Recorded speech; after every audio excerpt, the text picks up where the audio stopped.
السلام علیکم ورحمۃ اللہ وبرکاتہ۔ بسم اللہ والصلاة والسلام علی رسول اللہ۔ اعوذ باللہ من الشیطان الرجیم، بسم اللہ الرحمن الرحیم۔ ان ربکم اللہ الذی خلق السماوات والارض فی 6 ایام ثم استوى علی العرش یغشی اللیل النہار یطلب حثیثا والشمس والقمر والنجوم مسخرات بامرہ الا له الخلق والامر تبارک اللہ رب العالمین۔ محترم سامعین کرام، آج کے درس میں کائنات کی تخلیق اور دنیا کی تخلیق کے بارے میں آپ حضرات کے سامنے تھوڑی سی گفتگو کرنا چاہتا ہوں۔ دنیا میں اللہ رب العالمین نے بے شمار چیزیں پیدا فرمائی ہیں۔ یہ دنیا کی تخلیق اور کائنات میں اللہ رب العالمین نے جو کچھ بنایا ہے، ہر چیز کی، ہر مخلوق کی ایک کائنات ہے۔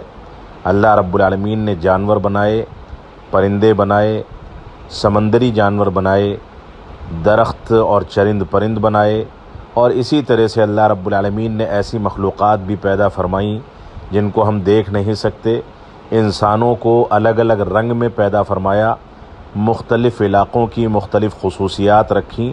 یہ اللہ رب العالمین کی تخلیق کی قدرت ہے کہ وہ جس علاقے میں جس طریقے سے جس کو چاہتا ہے پیدا فرماتا ہے، اور جس علاقے میں جن چیزوں کی ضرورت ہوتی ہے وہ چیزیں وہاں پر پیدا ہوتی ہیں۔ اللہ رب العالمین نے آسمان کو اور زمین کو 6 دنوں میں پیدا فرمایا، اور اسی طریقے سے وہ اپنے عرش پر مستوی ہو گیا۔ اللہ رب العالمین نے اس چیز کا تذکرہ قرآن مجید میں بے شمار مقامات پر فرمایا ہے۔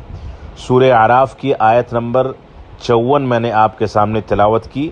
اس میں اللہ رب العالمین نے یہی ارشاد فرمایا کہ اللہ رب العالمین نے آسمانوں کو اور زمین کو 6 دنوں میں پیدا کیا، پھر عرش پر اللہ رب العالمین مستوی ہو گیا۔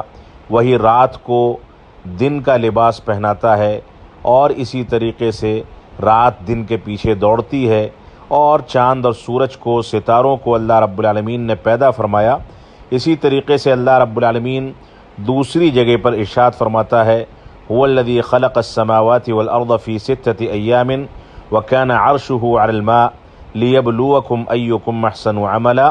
اللہ رب العالمین نے سورہ ہود کی آیت نمبر 7 میں ارشاد فرمایا کہ وہی اللہ ہے جس نے آسمانوں کو اور زمین کو پیدا کیا 6 دنوں کے اندر، اور اس کے پہلے اس کا عرش پانی پر تھا۔ اللہ رب العالمین نے یہ ساری کی ساری چیزیں اس وجہ سے پیدا فرمائیں تاکہ وہ آزما سکے کہ تم میں سے کون بہتر عمل والا ہے۔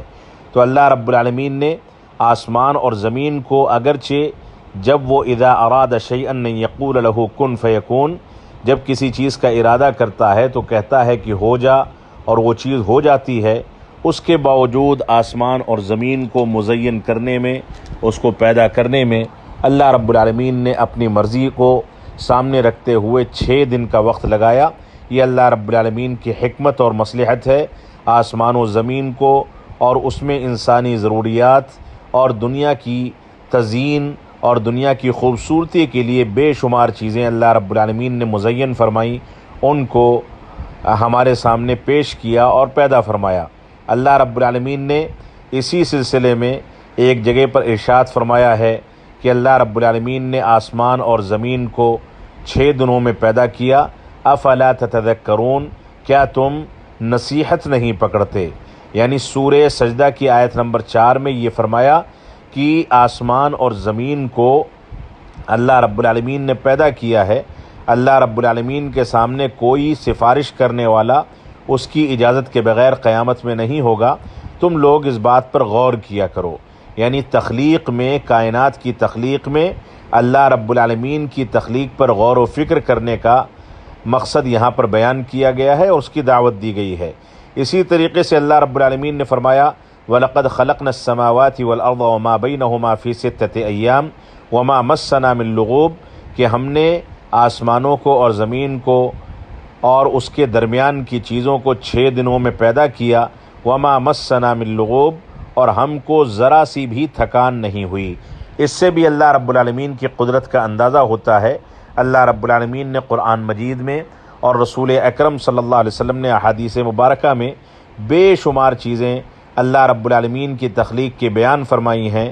ہم ان چیزوں سے عبرت حاصل کریں اور کائنات کی تخلیق، کائنات کے اندر عجیب و غریب چیزیں، عجیب و غریب تخلیق، اس سے اللہ رب العالمین نے ہمارے سامنے ایک چیلنج پیش کیا کہ ہم ان چیزوں کے ذریعے سے عبرت حاصل کریں اور پاکیزہ زندگی اختیار کریں، آخرت کی تیاری کریں۔ اللہ رب العالمین ہم کو ان باتوں کی توفیق عطا فرمائے۔ وصلی اللہ علی نبینا محمد وعلی آلہ وصحبہ وسلم۔